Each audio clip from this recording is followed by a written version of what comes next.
Bueno, antes que nada, gracias por concurrir a este evento. Particularmente quiero agradecerle a Enrique Iglesias la voluntad de concurrir y colaborar con la facultad de una instancia de esta naturaleza, una instancia que estamos intentando generar periódicamente como espacios de intercambio, de aprendizaje y de encuentro. La idea básicamente de estos eventos es ser un punto de encuentro entre todos aquellos que integramos el demos de la facultad, ya sea docentes, estudiantes o egresados. Por razones obvias de calendario, ustedes entenderán que un día como hoy, en pleno diciembre, la posibilidad de que los estudiantes estén presentes es relativa. Están haciendo lo que deben hacer, estudiar para sus revisiones y exámenes. Pero de todas maneras, por un problema de calendario, nos parecía importante culminar el año con esta conferencia a cargo del profesor Enrique Iglesias, donde también hemos invitado a otro profesor de esta facultad, con más de 50 años de enseñanza, que es el profesor Ariel Dabriel, que le pedimos que hiciera también un comentario en la día de la fecha, como también homenaje informal, tanto a Iglesias como a Ariel, en el sentido de un reconocimiento de esta casa de estudio a todo lo que ellos aportaron a la facultad, por supuesto que también al país, son figuras que trascienden ampliamente lo que es la vida académica al interior de esta casa de estudios. Para nosotros estos son eventos que deberían repetirse en el calendario anual. Comenzamos en ese esquema en este segundo semestre. La idea es tener por lo menos una vez por semestre, si pudiéramos una vez por trimestre, encuentro de esta naturaleza en donde intercambiáramos a partir de alguna exposición de un invitado especial. Sin duda, si hoy tenemos ese invitado especial es Enrique Iglesias, y quiero agradecerle particularmente la voluntad que demostró por poder concurrir con una agenda compleja como ustedes se imaginarán que tiene, y también al profesor Ariel Dabriel, que tuvo siempre la generosidad de estar dispuesto a participar en un evento de esta naturaleza. Yo le voy a dar simplemente, sin demasiado formalismo, la palabra al consejero egresado, Jacques Oniginski, para que hable un poquito también desde la perspectiva de los egresados estos temas, que fue pensada originalmente por el orden de egresados, o sea, como un vínculo, como un canal para volver a conectarnos con la masa enorme de egresados que tenemos en el Uruguay. Esta casa de estudios sigue siendo la principal máquina creadora de conocimientos en el área de contabilidad, de administración y ciencias económicas. La enorme mayoría de los egresados en estas áreas en Uruguay siguen estando en la Universidad República. Y nuestra intención es evitar que la masificación y evitar que los problemas propios de gestionar una institución del tamaño que tiene la Facultad de Ciencias Económicas y Administración nos impidan mantener un vínculo constante con aquellos que, habiendo egresado, son parte integral de esta casa de estudios. Así que bienvenidos, gracias por concurrir, gracias de vuelta a ambos invitados. Le doy la palabra brevemente a Jackie para que luego dar ya la palabra a Enrique. Bueno, nuevamente bienvenidos a todos. La presencia de todos ustedes de alguna forma sirve de estímulo al proyecto de estrechar los vínculos de egresado con la facultad que hemos planteado oportunamente y que acompañó todo el Consejo. Creo que estamos en los comienzos del desarrollo de ese proceso y aspiramos a que en el futuro próximo no solamente tengamos este tipo de eventos, sino que lo complementemos con alguna comunicación más permanente a través de la creación de una página web, a través de eventos generacionales, y todo abriendo la posibilidad de que todos ustedes contribuyan con ideas a cómo vamos fortaleciendo este proceso. Queremos de alguna manera también lograr acá, es decir, que la representación que asumimos en el Consejo de la Facultad no sea de alguna manera el sentimiento de un grupo de individualidades, sino que sea la real representación del orden. Es en ese sentido también un poco que convocamos a los egresados a participar y a conocer qué es lo que la facultad de alguna manera está logrando. Lógicamente, el agradecimiento al contador Enrique Iglesias, la sola mención de su nombre es suficiente carta de presentación, y al contador Ariel Dabriel, que este año se retiró de la docencia activa de más de 50 años en la facultad y al cual, como alumno, o exalumno y como colega, agradecemos todo su apertura y todo lo que de alguna manera contribuyó al fortalecimiento de esta facultad. Siempre que se lo requirió, estuvo disponible. Gracias, Ariel, y sabemos que vamos a contar contigo en el futuro. Quizás una referencia breve a la temática de este evento. Los uruguayos que tenemos fama de conversadores, creo que últimamente hemos dedicado mucho tiempo al análisis de la coyuntura y sus vaivenes, y de alguna manera quizás no le abrimos el suficiente espacio a lo que podríamos englobar en la expresión de pensar un país. ¿Qué quiere decir?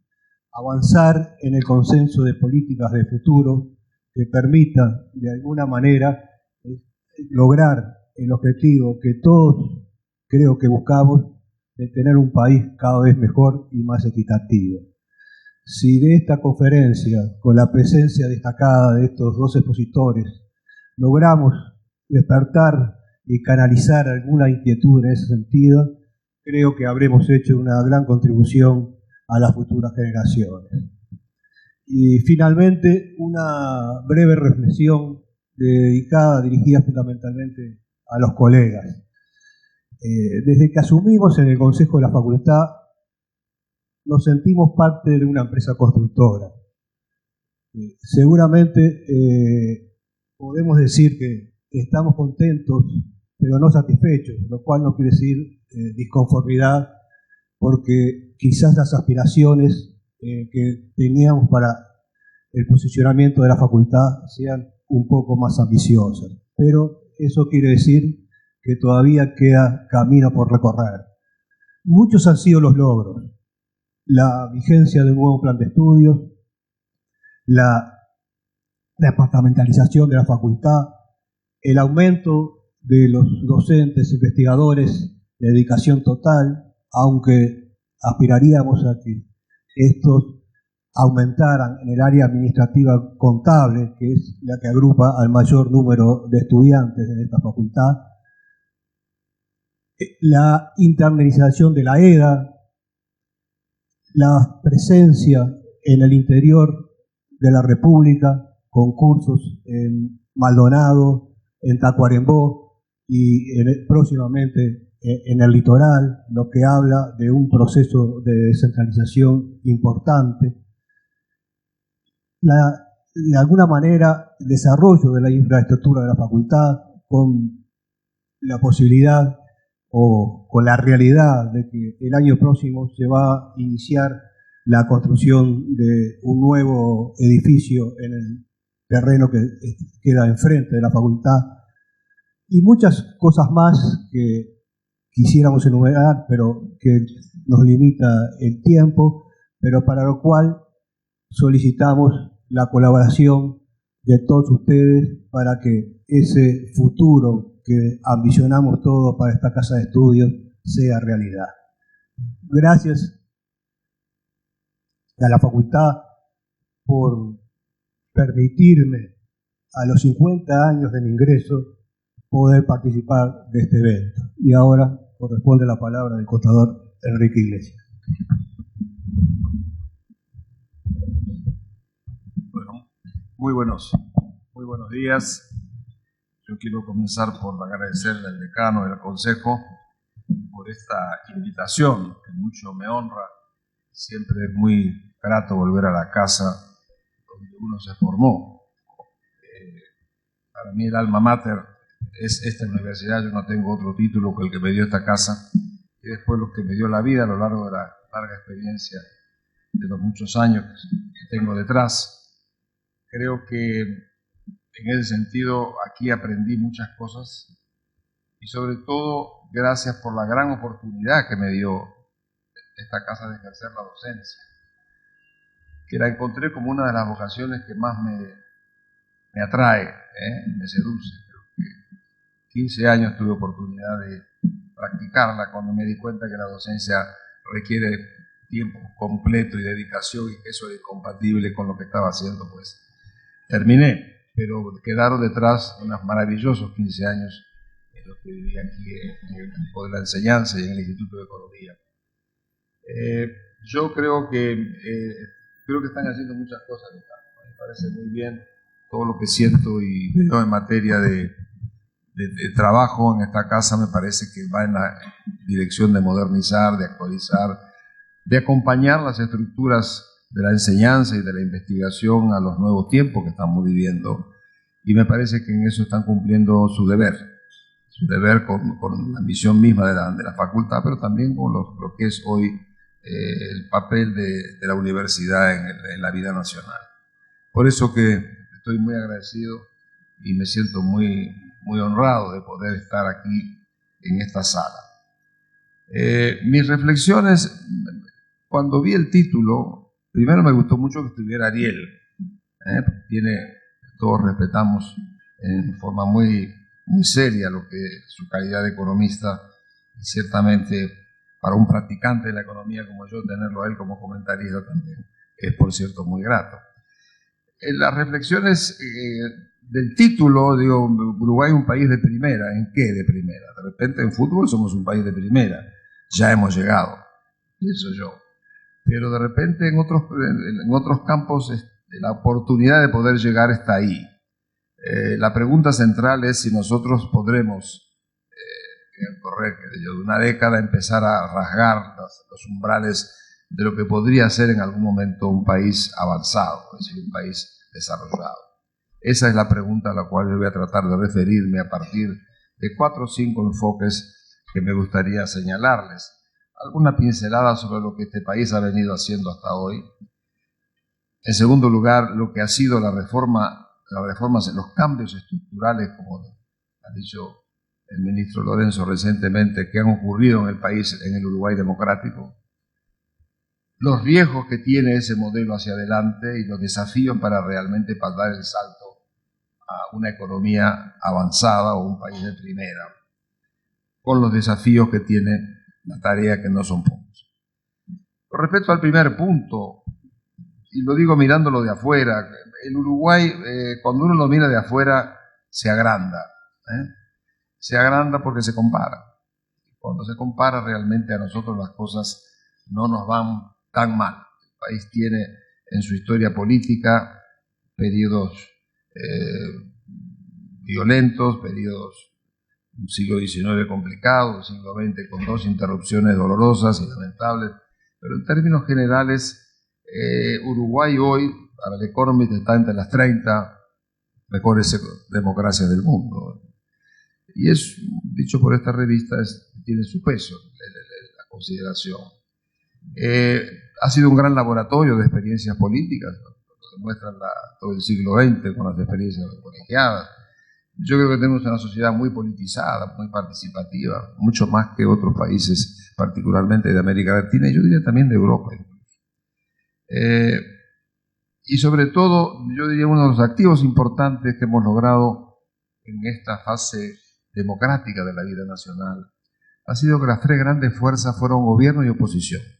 Por tanto, han aprendido lo que es gobierno y han aprendido lo que es oposición. Esto ayuda un poco a darles un cierto sentido de madurez a la vida política.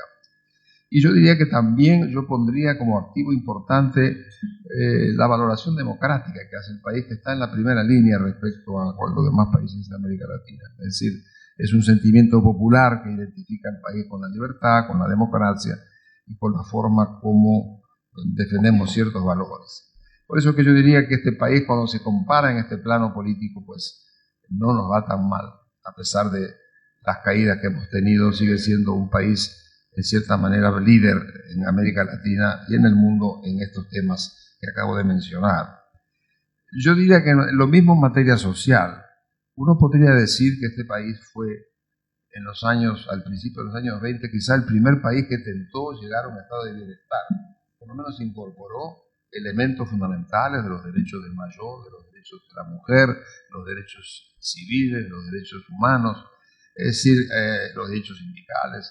En todo ese campo hubo ciertamente el avance a lo que es hoy una sociedad de clase media. Es decir, veía unos artículos recientes que me decían que del 95 al 2012 se incorporan 300.000 personas a lo que uno podría llamar clase media, un concepto difícil y muy aleatorio, pero ciertamente es importante, como no lo es menos el hecho hemos bajado la pobreza de forma muy fuerte e incluso estamos empezando a mejorar la distribución del ingreso. Es decir, que de alguna manera el punto de partida en estas dos variables es realmente interesante.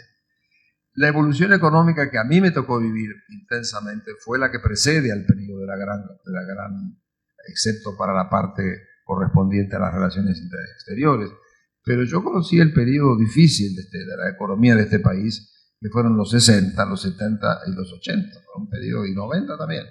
Fueron periodos muy complicados, donde oscilamos entre grandes devaluaciones, grandes endeudamientos, grandes negociaciones con el Fondo Monetario, de la década perdida de los 80, pasamos por las grandes ilusiones y luego las grandes decepciones. Y ese fue un periodo realmente muy difícil de bajo crecimiento, donde el país se debatió entre grandes extremos, con grandes componentes ideológicos, con grandes componentes que venían de la praxis internacional de otros países, pero fueron periodos realmente turbulentos, donde fuimos incapaces de mantener un periodo sostenido de crecimiento a largo plazo, que de alguna manera la democracia revertió. Y yo creo que eso es lo que yo diría que hoy yo coincido que el país ha realizado en los últimos 25 años un gran cambio estructural. Primero, por la revolución en la conducción macroeconómica. Yo podría decirles a ustedes que se podría escribir la historia del Uruguay contemporáneo analizando la evolución de las políticas cambiarias. Tanto nos conmovió ese precio del dólar a lo largo de 50 años de historia que uno podría fácilmente ver ciclos políticos, ciclos sociales muy vinculados al tema de las políticas cambiarias. Hoy el país tiene una política cambiaria, se discute por sus matices, pero esto es un cambio estructural fundamental. Como es también fundamental el cambio que se produjo en materia de las políticas fiscales. Se discuten hoy la naturaleza de las políticas, ciertamente yo voy a volver a esto más adelante, pero eso juntamente con las políticas monetarias, yo diría que la capacidad de gestión macroeconómica del país ha mejorado sustancialmente y mantiene una constante a lo largo de estos 25 años de la gestión democrática de los tres gobiernos que pasaron por el escenario político. Y hoy tenemos una realidad, nos olvidamos, de los que somos de mi generación, extrañamos al fondo, no hay fondo monetario, el fondo monetario hasta le podemos prestar plata, es decir, estamos, la baja inflación, la estabilidad cambiaria dentro de ciertos márgenes, pero una estabilidad, la reducción de la deuda externa es un hecho fundamental, es decir, que ha sido a términos. Y de alguna manera nos olvidamos que todavía en el año 90 teníamos 130% de inflación. Es decir, bueno, todo eso, lo primero de todo, yo diría, hay un cambio estructural en la capacidad de gestión de las políticas macroeconómicas nacionales. En segundo lugar, yo diría, hemos tenido en los últimos años, en la última década, un fenómeno que ha sorprendido al mundo, pero que es el segundo piso al mundo que le pone la entrada de China. Junto con China, los demás países asiáticos. Creo que esto ha impulsado los mercados de materias primas en los últimos 10 años prácticamente los términos del intercambio aumentan en 150%, y esto ha generado ciertamente algo que ha sido histórico. Cuando las materias primas suben de precio, el país respira y es optimista. Yo todavía me acuerdo, y habrá alguna gente acá que se acuerda, cuando en los años 50, por ejemplo, 60, se miraba cuál era el precio de la lana en el remate de Gallinal. Yo me acuerdo que aquí de agosto, más o menos, entonces decía, sí, los precios eran buenos, el verano iba a ser fantástico, porque la verdad el país iba a tener un gran optimismo respecto al crecimiento. La lana medía un poco el barómetro del humor nacional. Bueno, la verdad que los aumentos de precios de los últimos años han sido espectaculares gracias precisamente a la entrada masiva de este país, estos 1.200 millones, que se convierten en la factoría del mundo, y como factoría tienen que comprar materias primas para producir y para comer, y nosotros tenemos afortunadamente una buena cantidad de alimentos para ofrecer, y América Latina tiene más alimentos, tiene energéticos y tiene minerales. Entonces, de alguna forma, esto ha tonificado de Panamá para abajo en una manera muy importante, y además dio un impacto muy fuerte, ciertamente, en la capacidad de generación de divisas, y con eso a generar un movimiento. Claro que también tenemos que comprarle a los chinos, ¿no? El tema es que además de comprar, ellos también tenemos que comprar nosotros. Y, por ejemplo, eso lo saben muy bien los brasileños, que están muy preocupados, porque, claro, en este momento exportan materias primas, importan productos manufacturados y están preocupados de no volver a repetir la historia del siglo XIX con los ingleses. Pero bueno, yo creo que este segundo tema ha sido un hecho muy importante. En tercer lugar, otra parte del cambio estructural es la tasa de inversión. Nosotros estamos llegando alrededor del 20% de tasa de inversión. Bueno, nunca habíamos visto eso en el pasado. Para llegar al 13-14% ya era un triunfo. Llegar al 20% es un hecho importante. Y detrás de eso están cosas muy concretas. Primero, el hecho de que haya crisis en el norte hace que las inversiones tengan pocas oportunidades en Estados Unidos o en Europa, no haya aliento a invertir. Entonces se vienen a invertir a la periferia, vienen a invertir a los países emergentes como los de América Latina. Ahí nos toca. Nos toca también algunos conflictos con las políticas agrícolas de la Argentina. La gente invierte aquí, junto con ello trae tecnologías. La empresa brasilera se vuelca al exterior y aparece también como un inversionista en el agro y en la industria. Y tenemos además la posibilidad de tener el interés de ciertos rubros, como el caso del rubro en las industrias forestales, que nos trajeron grandes empresas. La inversión hoy es un elemento de potente impulso al desarrollo y un cambio estructural en la economía nacional. La presencia de la inversión extranjera, como digo, se fue alentado por el hecho de que las oportunidades en el norte se han achicado y en cambio aparece el sur emergente como un locus ideal para llevar las inversiones. En el año 2002 el stock de inversión extranjera era de 1.400 millones, hoy es de 15.000 millones. Era el 10% del producto, hoy es el 33% del producto según recientes publicaciones que vi por ahí. El otro punto de la transformación estructural del Uruguay de hoy es la expansión exportadora.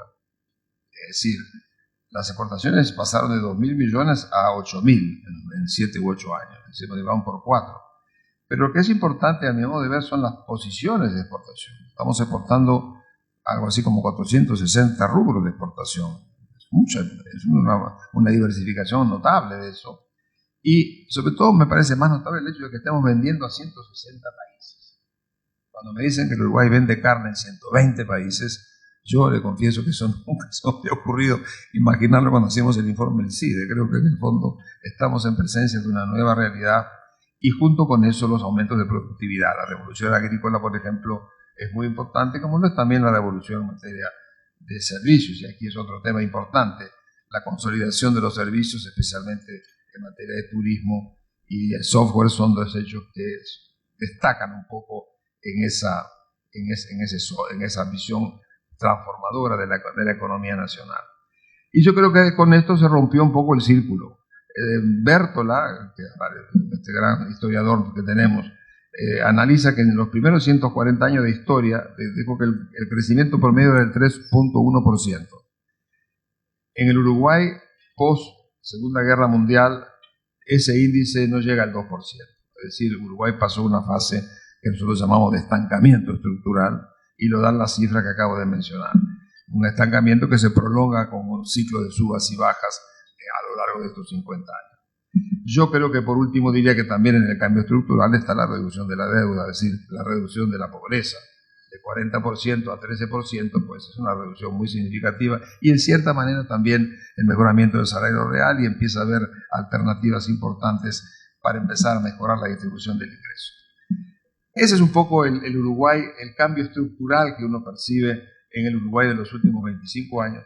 Y yo creo que eso es el punto de partida para formular la pregunta.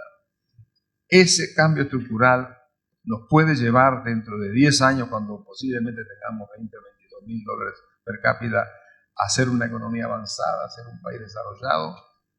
Puede ser, pero no es seguro. Es decir, no está seguro que el hecho de alcanzar un nivel, como acabo de decir, nos dé a nosotros la condición de país desarrollado, que es una cosa mucho más compleja. Y esto es lo que hace que yo les traiga aquí uno de los debates que está hoy presente en el caso de Chile particularmente, y en la literatura universal, que es lo que se llama la trampa de los países de ingreso medio. En los años 60, 70 había un montón de países que estaban creciendo y dando expectativas favorables de crecimiento. 3/4 partes se quedaron donde estaban, no pudieron avanzar. Solo un puñado de ellos llegó a la condición de países de ingreso medio. Japón, Taiwán, Eslovaquia, la República Checa. El resto se quedó donde estaba e incluso no pudo retroceder. Es decir, que la perspectiva de avanzar está. Ahora, no es una perspectiva cierta y obliga a mencionar dos cosas. ¿Cuáles son las vulnerabilidades que tiene el país mirando hacia adelante? ¿Y cuáles son los desafíos que tiene para romper y vencer esa trampa potencial que nos lleve a quedarnos donde estamos o aún retroceder, cosa que no está excluida? Entonces, el tema son las vulnerabilidades. ¿Cuáles son las cosas que pueden perturbar un poco desde afuera este tipo de situación? Lo primero es China. ¿Qué va a pasar con China? Es una gran economía, la economía va a ser la primera economía en producto del mundo en los próximos años. Es un tema. Yo creo que nosotros tenemos una fuerte dependencia de nuestras materias primas del ciclo chino. China tiene que hacer un ajuste. Creo que ellos mismos lo están diciendo. Tienen que hacer un ajuste cambiando de modelo. No pueden seguir creciendo sobre la base de las exportaciones. Tienen que crecer sobre la base del consumo interno y el desarrollo del mercado interno. Eso significa un cambio importante en su relación con el mundo internacional. Y de alguna manera, eso de alguna forma puede afectar el precio de las materias primas, o por lo menos puede dejar que paren de crecer esos precios. Eso sí creo que es un tema importante. Entonces, lo primero de todo es, para nosotros en lo concreto, frente al mundo, este es un tema que realmente preocupa. ¿Qué política va a seguir China en materia de modelo de crecimiento y también, y esto es importante que lo digamos, en materia de estrategia de inversión? Todavía no tenemos una idea clara cuáles son las metas que China puede seguir en materia de inversión. Claramente está el 15% de la inversión extranjera, más o menos, según la CEPAL, es de origen chino. Esto va a ir creciendo, pero ¿a dónde van a ir? ¿Van a ir solamente al desarrollo de vías férreas, carreteras para poder exportar materias primas? ¿O van a tener a comprometerse con el ciclo interno de desarrollo de industria y servicios? Eso está también como una pregunta que no tiene respuesta, por ejemplo, en la experiencia africana de China. Es otra cosa. Nosotros no podríamos tener aquí la experiencia africana, América Latina no podría tener eso aquí. Entonces, lo primero es qué va a pasar con China. Lo segundo es qué va a pasar con el mundo. Yo estoy viviendo ahora en Europa. Yo le digo, la crisis es muy seria. Europa es el gigante enfermo en este momento, más que Estados Unidos. Si Estados Unidos logra este fin de mes resolver ese famoso problema que tiene entre el Congreso y el Poder Ejecutivo en materia de política fiscal, pues yo creo que Estados Unidos puede dar un salto importante. En este momento hay $3 trillones en las empresas de liquidez para poder invertir. Si la confianza se reinstala con lo que pasa en Estados Unidos, sería muy posible que los Estados Unidos tengan un crecimiento mucho más dinámico. No es el caso de Europa. Yo no voy a entrar a discutir ese tema, pero me preocupa mucho el caso de Europa, me preocupa mucho. Por primera vez, lo que veo en la historia que he conocido en los últimos 50 años, hay una cruz en este momento en Europa. Estados Unidos está en una posición de salida y Europa en el otro extremo. El norte de Europa tiene una visión y el sur tiene otra visión. Prevalece la visión del norte, pero esa cruz ha paralizado la reacción europea. Es decir, hace 2 años y medio que están por resolver el tema de Grecia y no lo resuelven. Sorprendente. Yo comprendo, son 27 países, hay que armonizarlos todos, hay derecho de veto. Es decir, los países además no pueden devaluar, están metidos en el euro, los 17 países. Los países no tienen banco central automático, como teníamos nosotros. Nosotros tenemos un problema aquí, pues podría ser así, siempre se podría emitir, ahí no se puede. Entonces, eso marca una diferencia importante. Yo creo que las opciones están todas abiertas, creo que se puede salir, pero yo creo que la posibilidad de que tengamos un crecimiento modesto y mediocre por muchos años en Europa está abierta también, y eso ciertamente nos va a afectar. De alguna forma esos mercados van a empezar a resentirse del estancamiento o del crecimiento negativo de la experiencia. Y yo diría, otra de las vulnerabilidades es un poco que pasa en el escenario regional.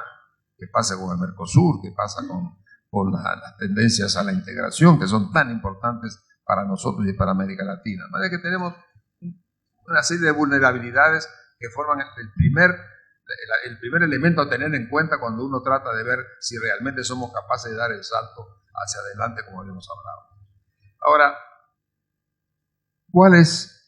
¿cómo hacemos para vencer la trampa de los ingresos medios? ¿Y cómo lo hacemos evitando una cosa que yo veo en América Latina que a mí me preocupa, que es los gobiernos que llegan para refundar el país, la refundación del país? Los países son un continuo, ¿verdad? Y las refundaciones generalmente llevan mucha energía en llegar a lo mismo en pocos años. Yo creo que es importante construir sobre lo que hemos ido aprendiendo a lo largo de los años, sin abandonar las ideas y las ideologías y los objetivos, pero yo creo que la refundación es un peligro que yo hemos visto en la región en los últimos años, y eso me parece que es negativo. Yo creo que hay que evitar caer en ese campo. En los análisis que hizo ahora Alejandro Foxley, por ejemplo, que está estudiando este tema en Santiago de Chile, los chilenos están discutiendo esto. A mí me sorprendió ver un documento de la OSD que dice que Chile es el país que hizo reducción más rápida de la pobreza, pero donde las clases medias tienen menos defensas para no retroceder. Interesante, ¿no? Y hay una argumentación sobre esto. Bueno, pero yo le diría que se han hecho estudios mirando un poco cuáles fueron los elementos que a lo largo del tiempo fueron generando las condiciones para poder dar el salto de calidad en el crecimiento, para vencer la trampa.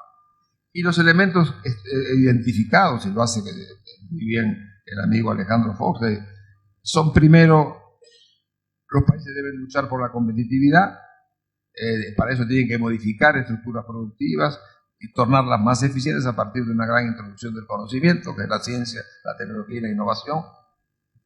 Otro de los elementos que ellos descubren es el bajo nivel de la educación. El gran éxito de Asia está dado fundamentalmente por la calidad de la educación, que es estupenda y se compara espectacularmente con respecto a lo que hacemos nosotros. Es decir, la formación del recurso humano capaz de adaptarse a las nuevas fronteras de la producción nacional, que supone mantener un crecimiento activo. También hablan en esa de mercados laborales rígidos. Dice, en este momento el mercado laboral tiene que estar pronto para evolucionar en sus relaciones entre el trabajo y la empresa con las nuevas demandas que exige una economía del conocimiento incorporada a la producción. Señalan también en esa comparación redes de protección social ineficientes para mitigar las desigualdades. Consideran que esto es un tema que preocupa. Y por último hablan también de las debilidades institucionales, es decir, el Estado pronto para llevar adelante estas tareas. Yo, en el caso del Uruguay, hice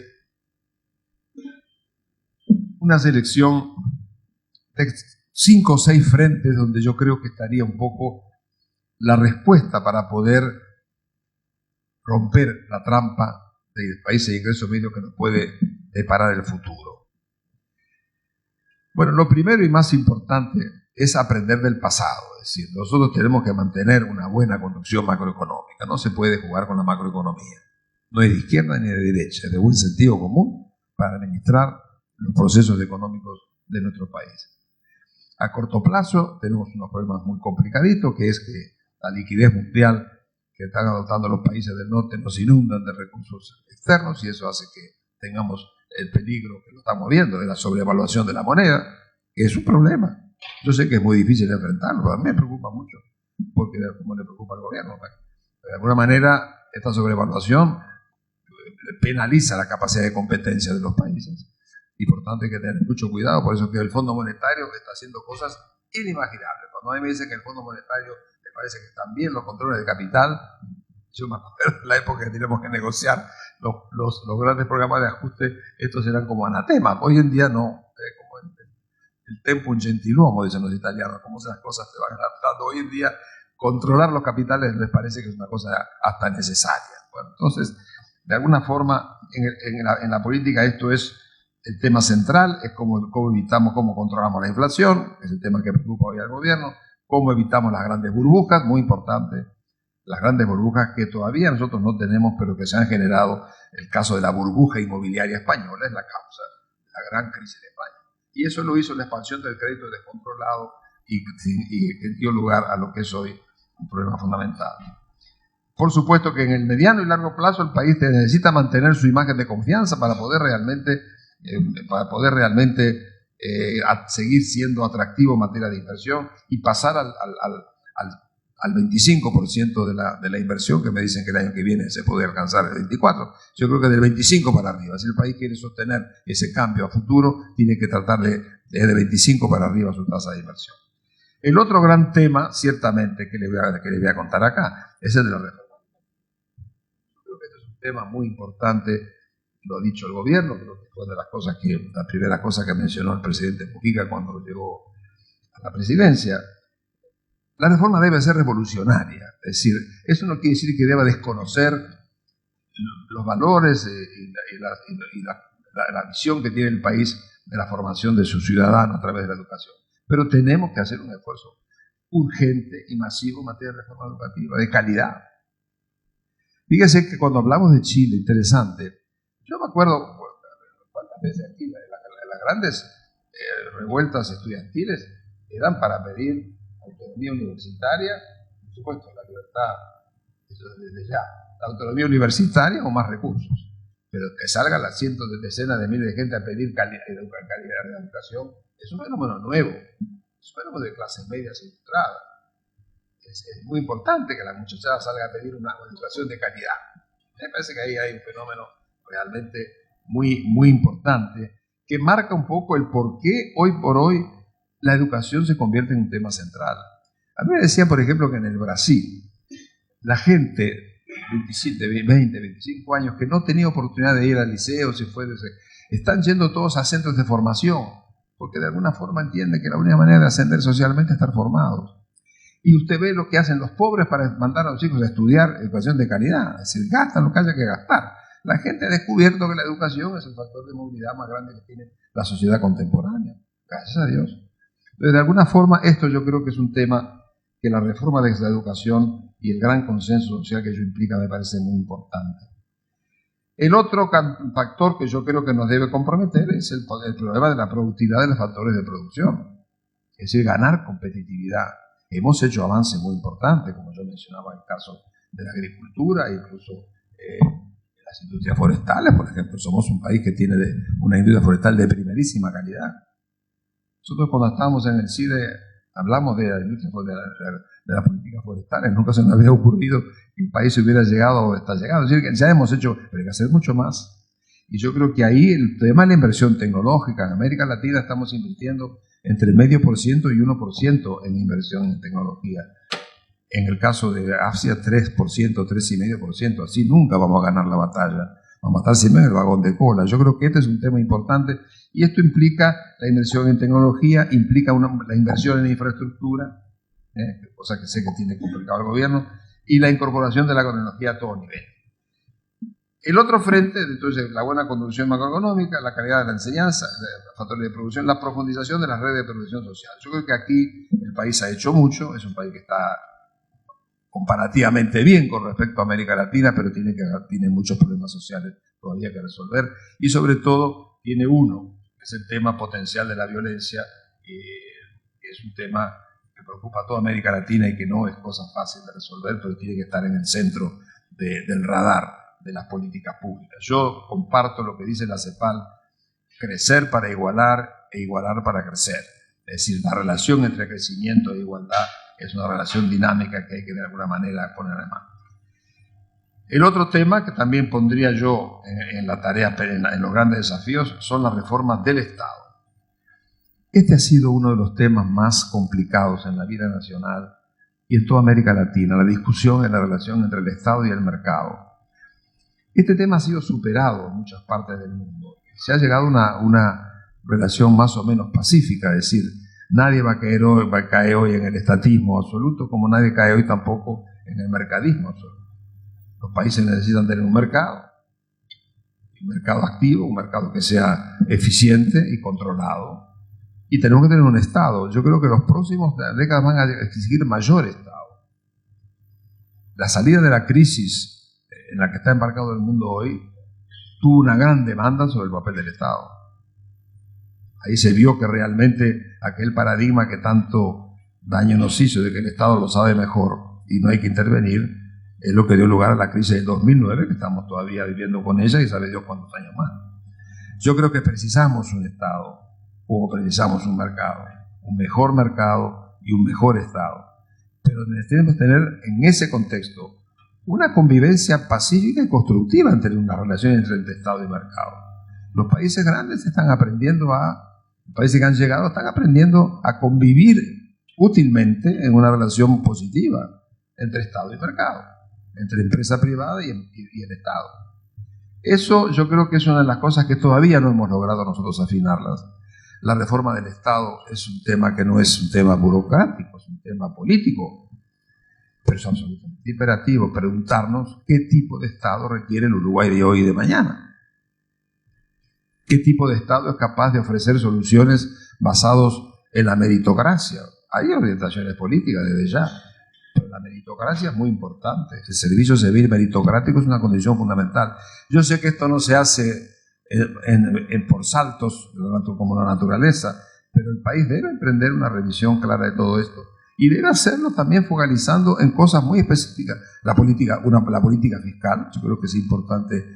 Se han hecho muchas cosas en materia, pero yo creo que sí hay que buscar el desarrollo fiscal, como hay también que buscar una solución a las estructuras e inversiones público-privadas, que yo creo que son una alternativa. Cada país tendrá que definirlo, pero ahí está una de las responsabilidades en esta materia. Y por último, yo diría, el otro frente que me parece importante es cómo nos ubicamos en materia de política exterior. Yo creo que en esta materia también, bueno, yo soy muy partidario de la integración. Estaba recordando el otro día aquí, cuando acá en el Hotel Victoria Plaza, ahora el Radisson, en el año 59 celebramos, poco menos que saliendo a la plaza, la firma de la LALCA, la Asociación Latinoamericana de Libre Comercio. Para la generación de aquel momento que yo formaba parte y que estaba en la universidad, fue realmente una gran promesa. Es decir, para nosotros nos veíamos en la integración como se veía Europa, que hacía 3 años que había aprobado el Tratado de Roma, o los centroamericanos que ya habían empezado en el año 52. No nos fue bien, no nos sigue yendo demasiado bien. Es decir, el hecho de que después de 50 años tengamos solamente el 18% del comercio recíproco de lo que exportamos dentro de la región no es para cantar victoria. Creo que realmente pudimos haber hecho mucho más, y me parece que este sí que es un desafío importante que hay que abordar. Yo diría básicamente con una política de pragmatismo y flexibilidad. A nosotros creo que se nos fue la mano tratando de imitar demasiado a Europa. Europa es Europa, nosotros somos nosotros. Entonces creo que eso nos dio un poco una sensación de un exceso de ambición que fue muy difícil de instrumentar. Entonces después nos deprimimos o inventamos cada vez más cosas pateando para adelante. Yo creo que en el mundo que había, en aquel momento la integración nos parecía importante, en el 59. Hoy es mucho más importante. Es mucho más importante porque yo creo que el mundo que vendrá va a ser muy competitivo y muy cruel y muy proteccionista, abierto solapadamente. Navegar en convoy siempre es mejor que navegar solo. Y yo creo que en ese sentido poder tener una integración inteligente es fundamental, no para aislarse, sino un regionalismo abierto, para salir al resto del mundo. Y yo creo que en ese sentido la opción del país está bien orientada. Nosotros tenemos que vivir en el medio regional porque es un medio natural para muchas exportaciones. Tenemos que vivir en el medio internacional buscando cuantos agujeros podamos para poder meternos. Eso es correcto, pero eso genera ciertamente desafíos que también tienen que ver con las opciones del modelo. Nosotros tenemos que salir sobre la base de exportaciones de calidad y tenemos que buscar los mercados que nos permitan hacer de esto una realidad. Entonces, estos 5 o 6 frentes, yo diría que son los que de alguna forma nos permitirían dar el salto y evitar la trampa de los países de renta media. Yo diría que ahí están un poco las respuestas que uno podría ofrecer para poder ser considerados, por tanto, países de renta media. Yo dejo atrás 3 temas y solamente menciono los títulos. Creo que la política demográfica es un problema. El país tiene una muy baja demografía, La población es un factor de crecimiento importante. Nosotros nos hemos quedado atrás en esta materia. Cuando yo cuento por ahí que en el año 63, fue el censo 63, hicimos el censo allá en la CIDE, teníamos 2.750.000 personas, más o menos, ¿no? 650.000. Hoy tenemos 3.400.000. Mucho. No entienden afuera, no se entiende eso. Cuando ven a América Latina no se entiende. Yo todavía me acuerdo cuando era joven, era niño y competía si nosotros íbamos a ser más grandes que Buenos Aires y Santiago. Nos comparamos más o menos. Ahí lo creíamos además y peleábamos por eso. Bueno, el tema demográfico es un tema que hay que tratarlo en este país, no es un tema que nos pueda permanecer indiferente. Eso está vinculado a políticas migratorias, a recuperación de los recursos humanos que están afuera, que no son pocos, pero algo hay que hacer. Debe formar parte del debate en los próximos años. El otro es la política energética. Yo creo que el Uruguay tiene que revisar su balance energético y tiene que tomar en cuenta para ello que hay ciertos elementos de política internacional que se están imponiendo, como por ejemplo el control de la emisión de carbono. Nosotros deberíamos pensar seriamente en los recursos renovables, lo estamos haciendo, especialmente con la política eólica. Habrá que seguir adelante, pero yo creo que si nosotros no pensamos bien este tema, nos lo van a cobrar, porque el mundo que vendrá va a penalizar las exportaciones en función del contenido de carbono que aporten a la naturaleza. Y eso nos preocupa. Un país sobre todo que tiene producción ganadera, donde aparece el tema de la emisión de carbono, pues ese tema debemos mirarlo. Y yo creo que la gran opción por la economía verde no es una demanda simplemente de los obsesionados por el tema del medio ambiente, es una opción real que hace también al cambio climático. El país no puede dejar de entrarle a ese tema y creo que se están haciendo cosas. Por último, yo pondría un temita sobre el cual no me siento con mucha autoridad, pero creo que es muy importante. Yo le llamaría la profundización democrática. Es decir, la profundización democrática está un poco, primero, en incorporar visiones de largo plazo. Sobre esto yo le diría lo siguiente. El año que viene se cumplen 50 años de la presentación del informe de la CIDE.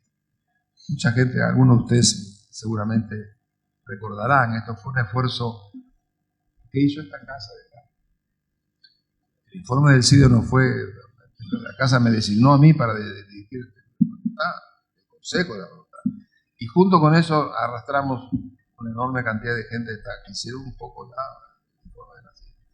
Fue una visión de largo plazo, que tuvo implicaciones importantes. Muchas de las reformas constitucionales de aquel momento salieron en el informe de la CIDE, como el Banco Central, la Oficina Permanente y Presupuesto, el Presupuesto de Cuarto de Donación, del CIDE.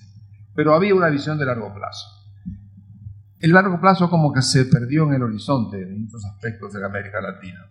En unos años, la visión, primero cuando llegó la reforma liberal de los años 90, no había que tener largo plazo, el mercado lo iba a arreglar y los precios también.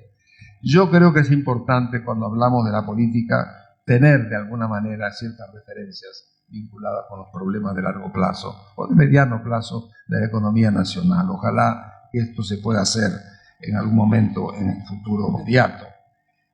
El otro tema que yo creo que tenemos que ver de la política es un poco la forma de mecanismos de participación ciudadana. La gestión de las clases medias requiere formas de participación ciudadana. Hay que buscar la manera de que eso sea posible para que de alguna manera la gente se sienta comprometida con ese tema. Y por último, yo diría lo que yo llamaría la modernización de los partidos políticos. Esos son títulos de lo que uno podría significar cuando habla de profundización democrática y que creo que de alguna manera está presente. Entonces yo diría la respuesta, y ahora termino con esta parte, la respuesta de podemos ser un país de primera, sí podremos. Pero no que esto no es una cosa ni automática, ni dejada a la inercia, ni tampoco es compatible con la autocomplacencia. Muchas veces los mejoramientos de la balanza de pagos nos llevan a nuestros países a vivir una cierta nirvana de autocomplacencia. No es así. Los precios de las materias primas no son la llegada a la tierra prometida. Entonces tenemos que ser conscientes de que se requiere una actitud muy firme para evitar caer en la trampa de los países de ingreso medio, que son incapaces de sostener el crecimiento a largo plazo e incluso se pueden llegar a estancarse o incluso retroceder. Y eso sería lo peor que nos podría pasar. Para eso, ciertamente, los elementos que acabo de mencionar, esos frentes que mencioné, son fundamentales. Yo creo que la reforma educativa, la reforma de productividad, estos elementos están en el centro de las respuestas. Ahora, creo también, como dije, que la relación Estado-mercado hay que definirla. El país, esta aventura de dar el salto a economía avanzada no se hace ni por el Estado solo, ni por el sector privado solo, se hace fundamentalmente por la participación inteligente de uno y de otro, donde lo social y las responsabilidades generales estén respetadas, pero también seamos capaces de leer las tendencias de la historia. Yo le diría, lo he dicho más de una oportunidad, que ser chico no es mal negocio. A mí no es mal negocio. Y creo, además, que si hubiera que darle un premio Nobel a un desarrollo económico, se lo daría a la flexibilidad. En un mundo que está cambiando, con la forma que está cambiando el mundo hoy, yo creo que tener economías flexibles y adaptadas a ese mundo es lo mejor que podemos hacer para no caer en la trampa de la igualdad. Ahora, en la conferencia me decían, y con esto termino, que hiciera algunas consideraciones respecto a qué significa todo este clima para la Casa del Público. Eso da lugar para una conferencia, para una sala especial acá. Encantado de si la quiere hacer, pero yo he estado viendo un poco este tema y fíjese, fíjate lo siguiente. Primero, cuando se produce la crisis del 2009, estamos hablando hoy con el decano y el mismo del Consejo, la crisis en el mundo. El centro de esta crisis es financiero, como todas las crisis, parte de la finanza y de la banca. Hubo un buen cuestionamiento de la famosa y brillante ingeniería financiera de los últimos 20 años. La verdad que el mundo, gracias a las técnicas matemáticas, hizo una ingeniería financiera espectacular que dio grandes aportes. Yo no digo que, especialmente la generación de ahorros, circulación de inversiones, pero nos metió en un lío espectacular. Yo creo que en el fondo el gran tema de la crisis actual fue cómo esas ingenierías financieras hicieron el vacío completo ético y de responsabilidad social que dio lugar a inmensas especulaciones con inmensos millones de personas perdiendo sus casas, sus empleos, retrocediendo. Fue una cosa realmente muy preocupante. Yo creo que en aquel momento salían artículos, salió un artículo del New York Times que decía, pero ¿y estos muchachos que hicieron esto? ¿Dónde estudiaron? ¿Quién les enseñó a todo esto? Interesante la reflexión. Yo creo que eso dio lugar a que hubiera una reflexión fuerte, se hizo en Harvard, en Wharton, que hicieron una serie de reflexiones, porque realmente es el momento de preocuparnos. Prácticamente cuando hablamos de los economistas, ¿qué tipo de economistas estamos preparando para qué cosas? Evidentemente que no estamos preparando sacerdotes, no, estamos preparando economistas. Pero yo creo que el vacío ético ha sido, en el caso concreto de las ingenierías financieras, uno de los grandes causantes de la crisis actual. Es decir, junto con la euforia que dio lugar a ingenierías brillantes que fueron creando mercados los mercados de inversión, todo lo que tiene que ver con los grandes desarrollos en instrumentos financieros, los derivativos, todas esas cosas que muy poca gente entendía, bueno, nos arrastraron a una crisis realmente de proporciones muy grandes. Yo creo que el mundo financiero no bancario es demasiado grande en el mundo de hoy, creo yo. Porque me parece que no precisamos un mundo que es 50 veces el mundo financiero, que es 50 veces el producto. Ya me parece que eso lo hace tan poderoso, tan incontrolable, que realmente podemos caer. Entonces, lo primero es preguntarse siempre cómo se hace para introducir en este tipo de análisis estos temas de consideraciones tanto sociales como éticos. Es decir, yo creo que ahí está un poco una respuesta que de alguna manera es dable, o una pregunta que es dable ponerse, no solamente para la preparación del economista, sino también para la preparación del administrador. Yo creo que las nuevas las gestiones de negocios, como la gestión de la economía, con la introducción de las técnicas cuantitativas que hicieron una enorme contribución, faltaba más, faltaba más, una enorme contribución, pero también condujeron a grandes simplificaciones. Yo contaba hoy el hecho de pensar, por ejemplo, que el riesgo se mide con una ecuación matemática y olvidarnos que detrás de eso están los valores, la intuición, el buen juicio, la experiencia, la imaginación, que son factores cualitativos que cuentan en todo eso. Yo creo que entonces lo primero es preguntarse exactamente cómo hacemos para generar un profesional que no solamente sepa manejar la técnica cuantitativa para ponderar los factores con los que trabaja, sino que sea capaz también de tener todo esto otro que tiene que ver con los elementos que acabo de mencionar, es decir, de cierto respeto por los valores, cierto respeto por la responsabilidad social. Esto se aplica también a los administradores, particularmente yo diría en el momento en que se separó la función del empresario del gerente. Los empresarios pasaron al segundo nivel, ahora son grandes gerentes que administran. Eso implica un sujeto particular. Creo que eso en Uruguay quizás no se dé en forma tan clara como se da en Estados Unidos, donde todas las empresas las manejan grandes burócratas internacionales, nacionales, que son los que están mal. Entonces la pregunta está, ¿cómo se hace para mejorar esa calidad? Es decir, yo creo que el beneficio es muy importante. Las empresas tienen que tener vocación de ganancia, no vocación de pérdida. Bueno, pero para concentrar solamente en el beneficio y además no es para no tener vocación de pérdida, vocación de ganancia, claramente. Pero a veces nos deprimimos porque no ganamos más que el año pasado. Y creo que la cultura del beneficio hay que calificarla. Si realmente queremos que la empresa además sea responsable socialmente. Y eso es una de las áreas donde realmente importa trabajar. Yo estuve viendo dos cosas que me parecieron importantes. Uno, el juramento ético de los alumnos de Harvard, me pareció muy importante, y otro es la gestión educativa responsable de Naciones Unidas. Convocaron a 300 escuelas de negocios con una cantidad de principios sobre los cuales habría que orientar. Yo creo que el tema este tema de Carlos, yo creo que está abierto a la reflexión en el mundo desarrollado y de repente también habría que abrirlo por acá. A mí me parece que la incorporación de ciertos valores éticos es fundamental. Yo siempre recuerdo que la señora Smith, antes de enseñar economía, enseñaba valores morales. Y toda la riqueza de la nación está plagada de criterios y conceptos del buen comportamiento. De manera que yo diría que de alguna manera tanto la crisis mundial como la nueva estructura de la producción que hace que tengamos esta distinción entre propietario y empresario y gestor deberían llevarnos a repensar un poco cómo podemos enriquecer, por una parte, la calidad de que va a gestionar para que sea capaz de movilizar imaginación, intuición, bueno, todo eso creo que son elementos que vale la pena incorporar. Y me parece que esa reflexión general sobre cómo la gran crisis actual del mundo y la nueva estructura productiva de alguna forma nos llevaría a valorizar esos frentes que acabo de mencionar. Bueno, nada más, muchas gracias.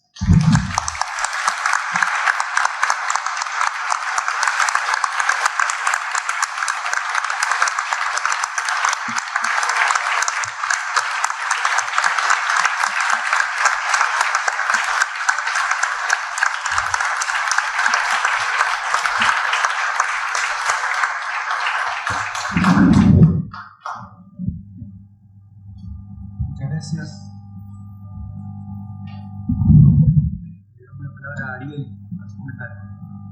Muchas gracias, decano. Buenos días.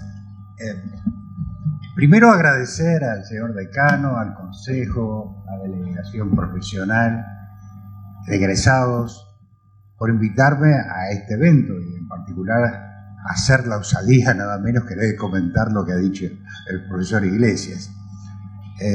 Eso me ha permitido rever a algunos de ustedes, a unos cuantos los veo seguido, pero pude encontrar hasta 3 o 4 personas que estaban en facultad cuando yo entré, lo que ya es algo bien excepcional.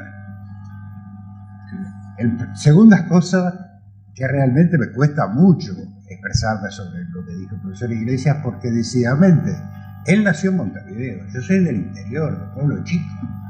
Y eso tiene sus consecuencias. Yo cuando vine a Montevideo me perdía. Iba de Rodó, que se llamaba La Valleja, a 18 y como Bransen desviaba y era después paralelo, no se entendía aquello, no era cuadriculado, yo era cuadriculado. Entonces tengo un tipo de mentalidad que me hizo, por ejemplo, no es que tuve muchas oportunidades como las Iglesias naturalmente, pero que hizo que yo me quedara. Después de los 15 años vinieron 36 años o 37 años más de docencia y pude estar con todos ustedes, lo que de alguna manera me mantuvo bien relacionado con la juventud, lo que le da a uno un poco de juventud. Porque lo bueno que tienen los estudiantes que son siempre jóvenes. Entonces uno tiene que estar pensando en los temas de los jóvenes, si no, no pueden estar relacionados con ellos.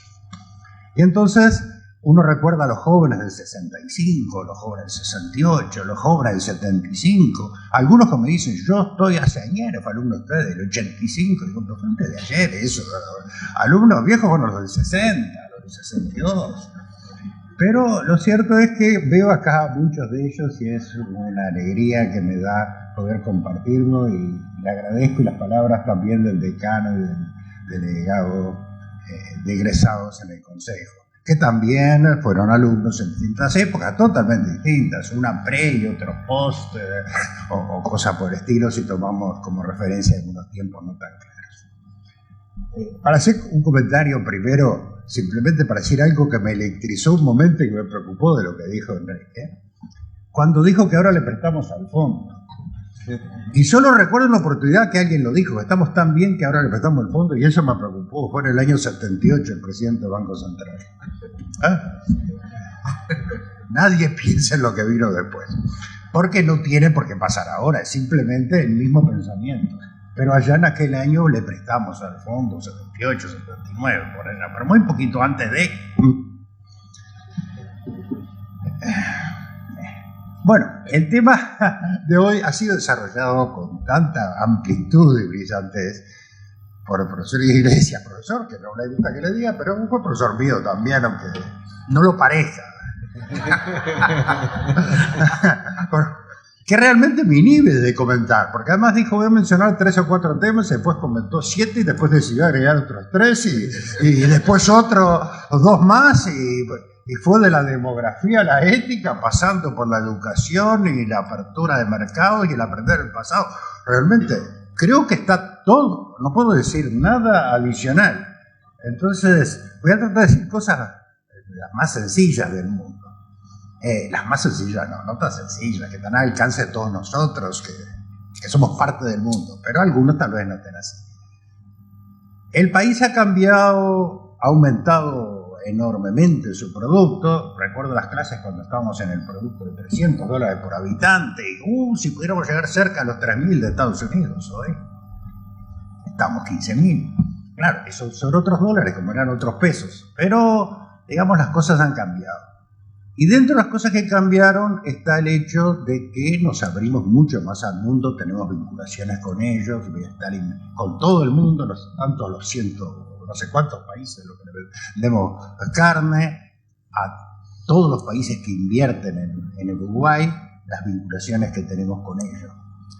Esa apertura del país fue muy discutida y en parte el país fue característico de los años 60, su cierre era el país de los $200 millones de exportaciones. Ahora que hablamos de tantos miles de millones, parece, ya no tiene nada que ver con la inflación la relación, es algo totalmente distinto.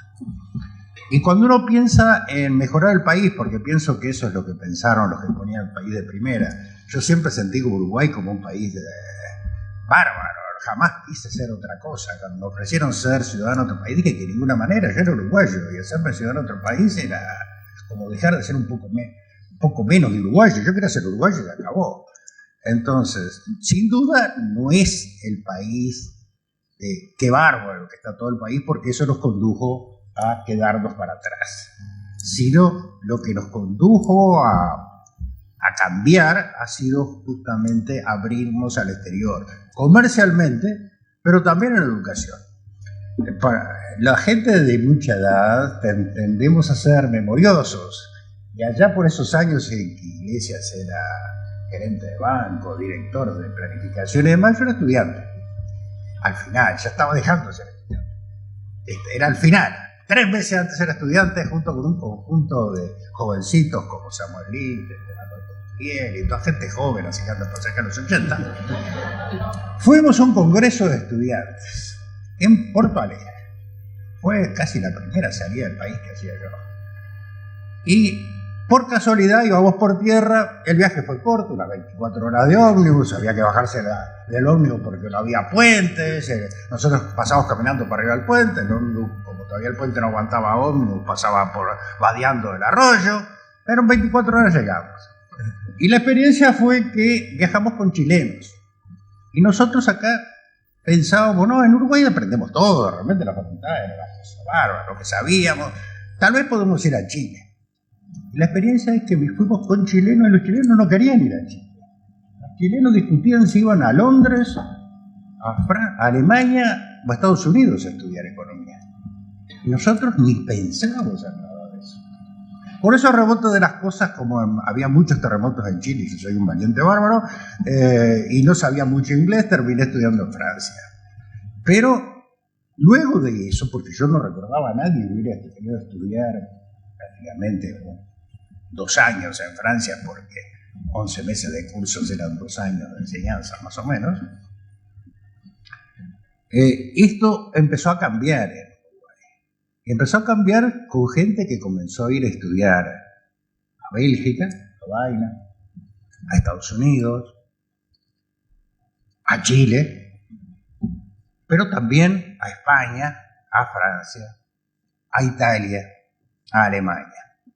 Y eso en una manera ha ido cambiando o ampliando la visión pueblerina como tenía yo, o provinciana como tenemos muchas veces los uruguayos. Y eso ha tenido efectos, yo entiendo, muy beneficiosos. Una de las experiencias, curiosamente solitaria, pero más interesante, fue leerse un expediente para conocer los méritos de un estudiante, que era un llamado del Instituto de Economía para determinados, no sé si era grado 3 o grado 2, y ver los trabajos que presentaban los aspirantes, los estudios efectuados y la calidad de los trabajos de investigación que planteaban. Eran todos jóvenes de menos de 35 años, tal vez menos de 30, y todos ellos con información, que naturalmente yo no conocía ninguna de ellas, porque como eran especializados en cada tema, la información era muy especializada, de alto nivel y fascinante para alguien que encontraba que una cantidad de jóvenes estaba haciendo lo que yo no había sido capaz de hacer en esa época. Entonces, entiendo que en ese sentido la facultad ha estado haciendo y está haciendo lo que debe hacerse para mejorar el aporte de la facultad al mejoramiento general del país en todos los aspectos que dijo Iglesias, que yo no puedo agregar prácticamente ninguno. Entonces, la apertura y la libertad en general de la gente de optar creo que es esencial. No sé, creo que voy a meter la pata porque yo di examen de auditoría, pero nunca hice nada de auditoría. Pero en una época se decía algo así como quien elegía cajeros, los tenía que elegir como si no los fuera a controlar. Y luego los tenía que controlar como si no los hubiera elegido. Bueno, algo así deberíamos esperar del centro de enseñanza, que enseñarles como si no fueran a aprender otra cosa que esto y que en ese sentido supieran hacer las cosas y tener una visión de conjunto, y luego procurar que siguieran estudiando en otro lado o en el país como si no le hubiéramos enseñado nada antes, para justamente poder alcanzar un nivel de perfección en lo que sea. Puede ser matemáticas, pero realmente fue un caso obligado, porque realmente a mí me gustaba algo la matemática, pero terminé enseñando matemática, una materia que no quería ser profesor. Fui 30 años profesor nada más que porque no había otro, o por lo menos me decían eso los decanos, y entonces tuve que seguir 30 años enseñando algo que yo estaba convencido, como Iglesias, que forma parte de la formación básica, que los estudiantes al comienzo de su carrera tomen una formación rigurosa en el razonamiento, es esencial para tener eso mismo, un razonamiento riguroso.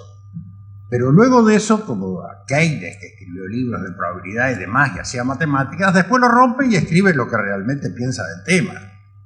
Pero creer que solo matemática, y hay profesores y gente que es posible, el premio Nobel que defiende eso, que lo que no sea matemática no es economía, está perdiendo la cabeza quien piensa eso.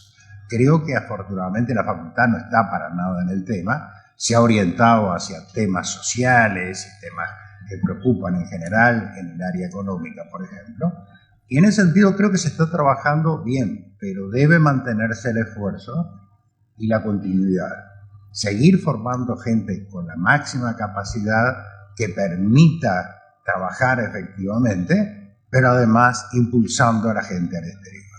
Así, en mi caso en particular, el decano, creo que es el nombre de este salario, ¿no? El general Bonsever, fue quien me propuso que eligiera donde quisiera ir a estudiar, nada menos. Realmente era una oferta increíble. Y entonces yo dije, lo que yo sé es francés, vayamos a Francia.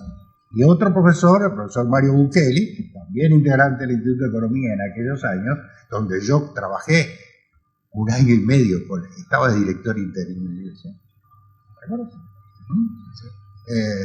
El otro profesor Bukeli fue el que dijo, en tal lugar es que estudia gente muy alto nivel, no se puede entender lo que dicen. Era cierto, no se podía entender, porque eran profesores politécnicos y de ingenieros de minas y civiles de Ponte José, como decían ellos, y era toda una matemática terrible. Pero se terminaba activando la cosa y aprendiendo tal vez a venir y transmitir algo de lo que uno aprendía en el exterior. El país es chico. Por más que tengamos una política demográfica, no vamos a llegar difícilmente al 1 por 1000 de los habitantes del mundo. Tendríamos que llegar a tener 7 millones de habitantes y no creo que lleguemos a eso nunca, o por lo menos en ningún, digamos, futuro previsible. Yo no quiero ni pensar, pero alguno de ustedes puede pensar en un futuro 20, 30 años, tampoco. Y en consecuencia, lo que hagan los demás y lo que enseñen los demás, visto críticamente, nos va a ayudar más que nada a poder conseguir que nuestro aporte a que la sociedad uruguaya, que el fútbol, si saben, le doy menos importancia, pero a pesar de haberme dedicado bastante a los deportes, pero en términos de democracia, en términos de tolerancia, es un país que sigo considerando admirable. Muchas gracias.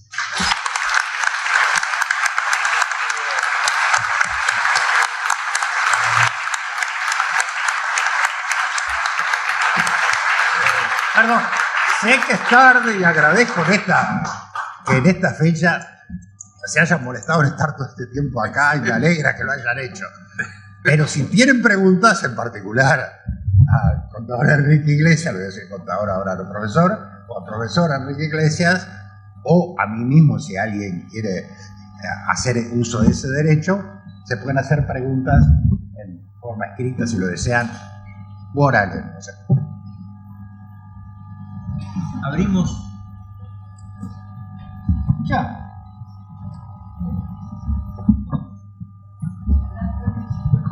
Sí, y vos se escucha hablando fuerte. Abrimos una instancia de intercambio para preguntas. Hay un micrófono circulando para quien quiera hacerlo. Aprovechemos para tener un intercambio con los docentes. Mientras solicitan la pregunta, quiero hacer una breve reflexión. En la mesa tenemos 2 constructores de instituciones, de distinta naturaleza y en distintos lugares.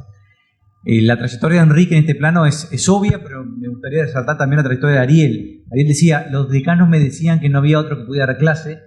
Creo que podemos tener la tranquilidad de que las materias donde él transitó, le hace econometría, le hace macroeconomía, le hace economía matemáticas, hoy tienen masa crítica que le permite sostener una enseñanza de alto nivel. Por lo tanto, que creo que es parte de ese esfuerzo que hizo como docente, ha dado sus frutos también, como ha dado frutos también la construcción institucional del Instituto de Economía. Ignoraba que Ariel había pasado también por el instituto en algún momento, que hoy está dando frutos en generaciones nuevas, como planteaba también Gabriel.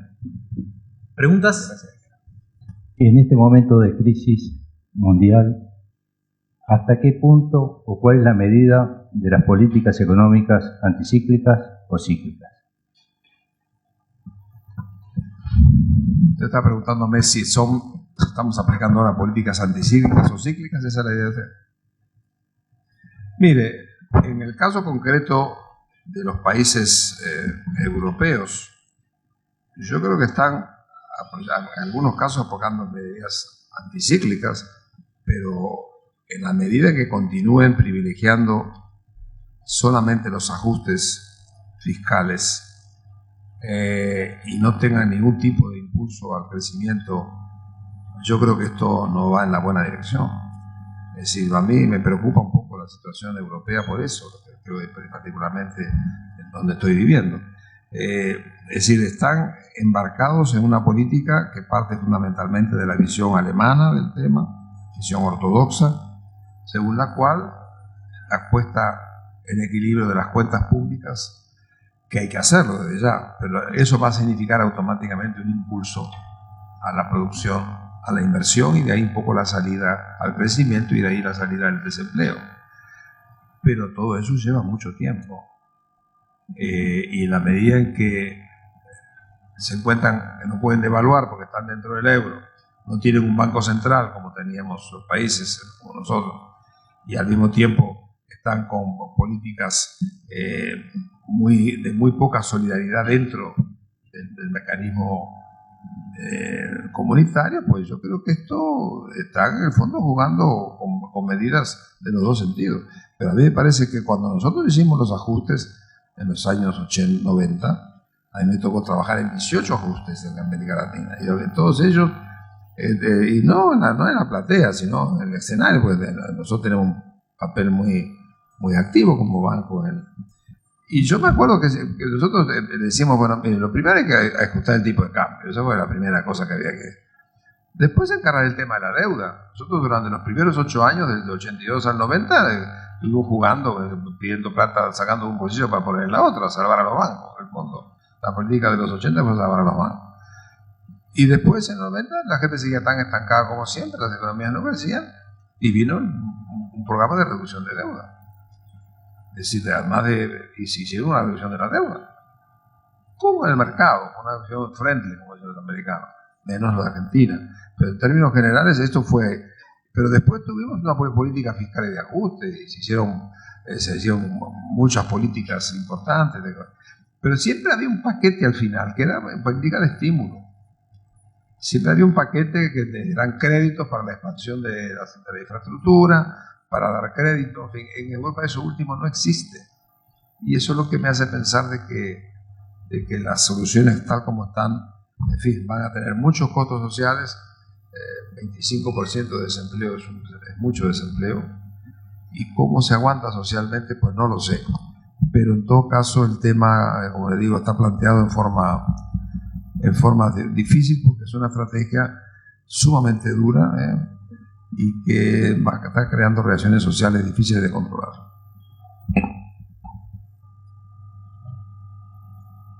Sí. Allá tenés uno.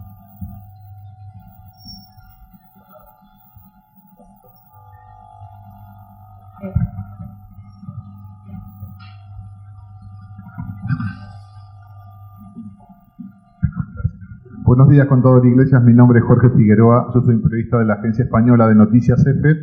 Y le quería hacer una consultita sacando quizás un poquito del tema de Uruguay. Pero usted decía que lo que es notorio, que la integración no ha caminado por los carriles que se esperaban. Las críticas al Mercosur, las críticas a la LADI, son frecuentes independientemente de qué sector político puedan venir. ¿Usted tiene alguna receta o algún consejo para darle a los países de la región para que esta integración efectivamente sea lo positiva que todos esperan? Gracias. No tengo receta. Yo creo que lo que le digo es que tiene que ser una integración mucho más flexible que la que hemos tenido quizá, y sobre todo muy pragmática. Fíjese que la vocación por la integración a mí me está sorprendiendo por una dimensión que nunca habíamos visto nosotros, que es la de las empresas multilatinas. Aquí el sector privado se está integrando. Y hay 500 empresas en este momento funcionando dentro del espacio latinoamericano, que se organizan con capitales de más de un país y llegan a los mercados de todos los países, o de buena parte de los países. Y que ya son, creo, el 10% de la inversión en el sector privado. Es decir, estamos empezando a descubrir que la empresa se ha organizado para descubrir el mercado. A mí me parece que en ese sentido deberíamos de alguna forma apelar a eso, ¿verdad? A que se puedan flexibilizar algunas de las metas, pero sobre todo que se puedan flexibilizar el acceso de los países a otros mercados. Yo creo que Uruguay está bien en lo que está haciendo. No se olvide que en este momento estamos observando nosotros fenómenos nuevos. El fenómeno de la buscar el Pacífico es muy interesante. Esos 4 países están por el arco del Pacífico tratando, ya tienen decenas de acuerdos comerciales con países del Pacífico, tienen zona de libre comercio, pero potenciar un poco la acción conjunta para penetrar esos mercados me parece una cosa muy inteligente. De manera que yo le diría que aquí hay que tratar de sentarse, tratar de muchas veces la parte institucional nos ha comprometido pretendido más allá de lo que somos capaces de cumplir.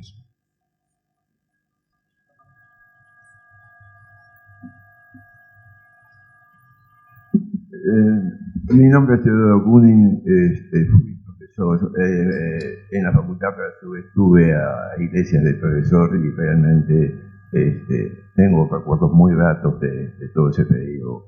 Le quería hacer una pregunta. El Uruguay ha recibido muchos aportes y colaboración del exterior, tanto de los españoles como de la Unión Europea, etcétera. Se han hecho una cantidad de inversiones acá en el Uruguay, especialmente en materia de conocimiento, por ejemplo, basados en los fondos de colaboración, mismo para el desarrollo de la ciencia y de la tecnología.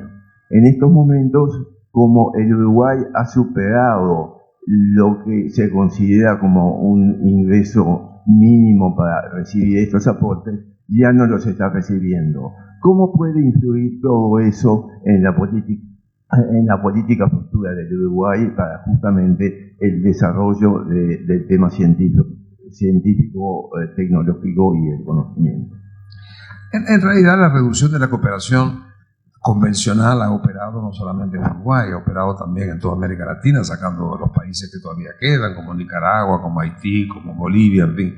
Y es lógico, los países hemos ido evolucionando, de manera que ya no estamos nosotros en las etapas primarias donde todo era bienvenido.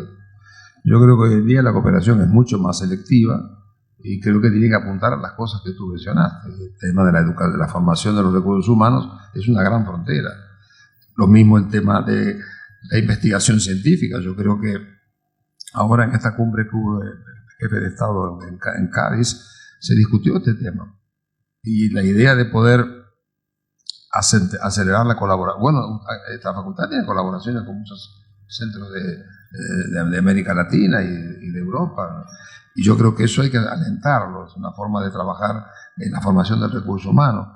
Pero el otro tema es tratar de ir a la colaboración de los institutos tecnológicos.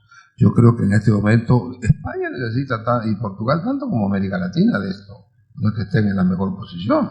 Es decir, cuando comparan cómo estamos con el de los países asiáticos, somos todos deficitarios.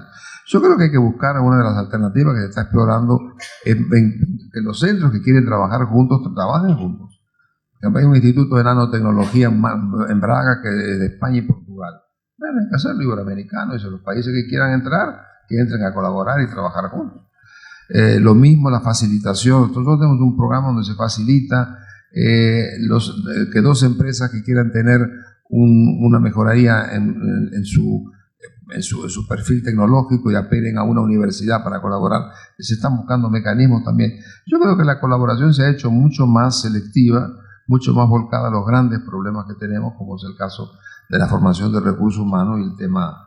De hecho, sea de paso, te digo, una de las cosas que más me está impresionando es cómo ha cambiado el signo migratorio. En este momento está viniendo un montón de gente, de profesionales españoles y portugueses que van a Europa, pero muchos vienen a América, en Brasil, y la idea de la circulación de talentos también es un tema que está siendo estudiado ahora.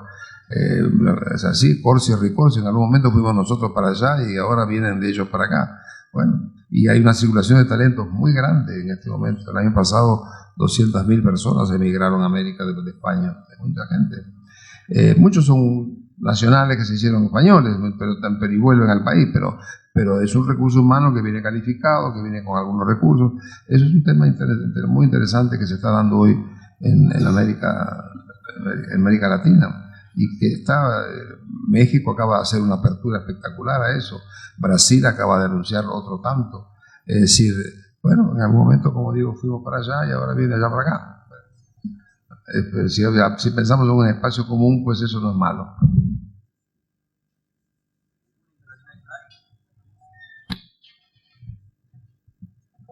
Sí, escucha.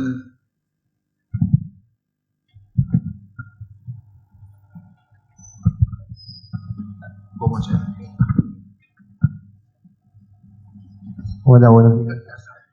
Mi nombre es Jorge Daguero, soy egresado de esta casa de estudios y un poco no sé si es una reflexión o una pregunta a raíz de lo que dijo el contador Iglesias respecto de la cultura del beneficio del empresario, que en nuestro país, teniendo un 90 y pico % de empresas que son pymes, se da bastante, ¿no? Y en donde socialmente el contador administrador interviene como educador a su vez del empresario, cosa que es bastante difícil y que cuesta mucho porque también se habló de las habilidades que hay detrás de todo este cúmulo de conocimientos que recibimos en la facultad, que pueden estar como no, o sea, la intuición puede estar como no, hay un montón de habilidades que se pueden tener como no se pueden tener. Entonces yo me planteaba cuál es, o sea, si bien nosotros somos en parte responsables para el desarrollo de esta tarea que influye en la microeconomía en principio y luego que va a influir en la macroeconomía debido a la creciente creación de microempresas, digamos, y cuál es el apoyo, porque realmente no siento que estemos preparados para este tipo de labor que va a repercutir en la economía en general. Por lo menos es un sentir mío en base a lo que hablo con otros colegas. Yo, una reflexión, tengo las mismas preguntas que vos, ¿no? Yo creo que, hablando con respecto a la labor de la formación del docente y de los estudiantes, yo pienso que para el tipo de problema que tú planteas, así como también el economista que se enfrenta a entrar en el sello de políticas públicas, yo creo que nosotros en general hemos mirado en cuanto a la formación más al estilo de las facultades de ciencias, en donde en cambio yo miraría un poco lo que hace medicina o lo que hace la Academia de Música, que es junto con la enseñanza la acción, para que la gente se vaya entrenando en el conocimiento de los problemas. Eso me parece que en el caso de Alemania se hace. Yo creo que la idea de que en las escuelas de negocio o en las escuelas de economía tengan la capacidad de, junto con la formación básica, tener algún tipo de experiencia práctica de la vida real, es como hace el médico que va al hospital. Es decir, acompañar la enseñanza, y acá importa saber, pero importa también hacer. Y para hacer hay que tener constancia de lo que es la vida práctica. De repente por ahí hay una beta que podría permitir tener un enriquecimiento de la formación del profesional, para que además de tener el conocimiento básico tenga la oportunidad de conocer cómo se vive en la experiencia. Digo yo, ahí hay una beta que de repente, yo digo un poco ejemplo de facultad de medicina, los médicos estudian pero al mismo tiempo van al hospital. Entonces ese tipo no sé cómo se puede hacer aquí, pero yo creo que tanto para economistas como para la idea de tener un pasaje por la vida real, pues de repente es una de las formas de complementar la enseñanza, digo yo. Bueno, una última pregunta tomamos ahí.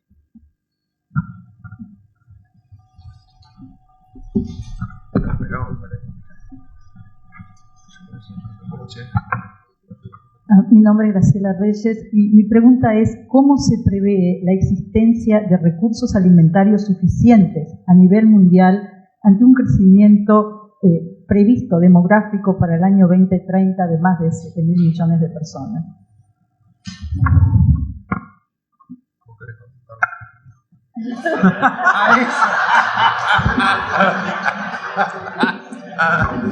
Bueno, este es un tema que está en el debate, que es un poco qué se hace con el consumo y sobre todo con el consumo de alimentario que está planteado.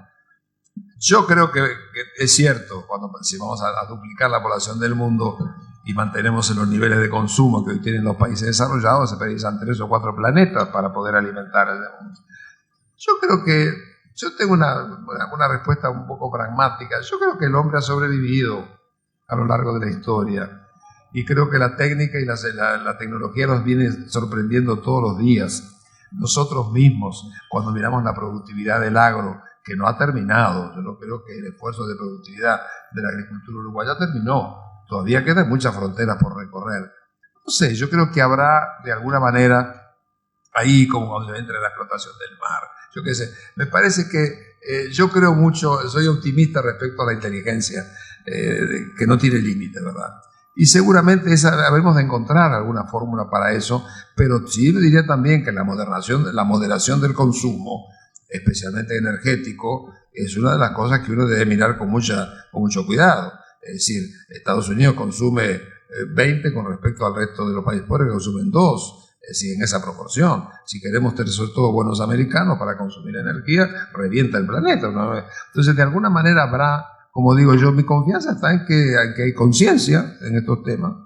En el caso de la agricultura, por ejemplo, tú decís, bueno, pero hay, por ejemplo, el desarrollo de la agricultura familiar se ha convertido hoy en un elemento muy importante de respuesta parcial al tema, porque el tema de fondo. Pero algo habrá, en este momento, extrapolar las cifras actuales a futuro no da. Es decir, no hay capacidad. Ahora, con nuestras palabras, junto con la capacidad de la inteligencia moviéndose en todos estos campos, pues yo creo que la cosa va a dar. Yo soy optimista respecto a eso. No nos vamos a morir de hambre en todo caso.